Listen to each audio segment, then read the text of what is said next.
دیوانگی را بس کنید. شعار یکی از تظاهرگران مخالف حکومت بنیامین نتانیاهو نخست وزیر اسرائیل. منظور از دیوانگی اصلاحات است که حکومت می‌خواهد در نظام عدلیه انجام دهد.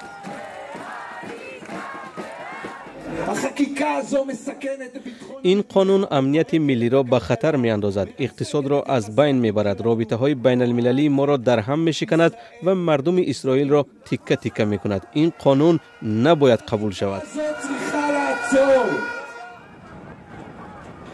زیر فشار و از ترس موج عظیم این پرچم بدستان، کارشکنی سراسری و اختلافات عمیق در جامعه، بنیامین نتانیاهو عقب نشینی کرد و قبول طرح قانون اصلاحات را به تأخیر انداخت. با نظرداشت مسئولیت ملی و عزم پیشگیری از تفریق در میان مردم، من تصمیم گرفتم بررسی قانون در قرائت دوم و سوم در کنست را باز دارم تا وقت زیادتری برای مصالحه برای قبول قانون در مجلس بعدی داشته باشیم.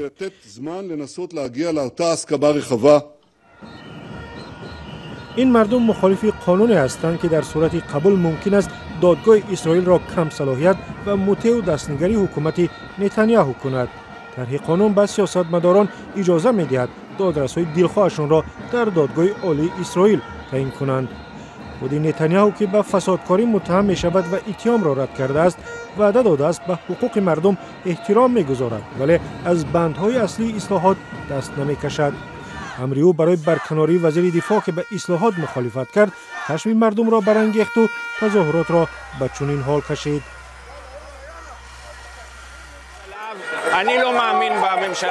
من به این حکومت باور ندارم. مهم نیست نخست وزیر من چی میگوید یا نمیگوید.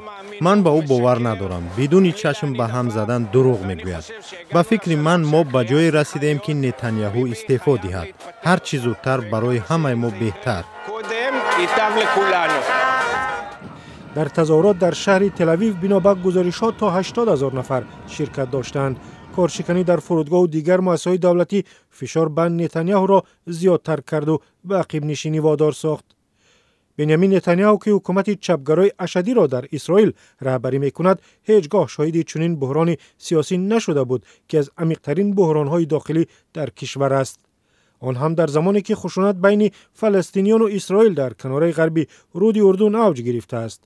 در اینجا در سال گذشته بیشتر از 250 فلسطینی و 40 اسرائیلی کشته شدند. گزارشی که حالا دیدید چه خیلی بود؟ معقول شد یا نشد؟ میخواهید که اولین شده گزارش‌های ما را بینید؟ پس این تگمه را پخش کنید و آبونه شوید. شما اولین بیننده خواهید شد.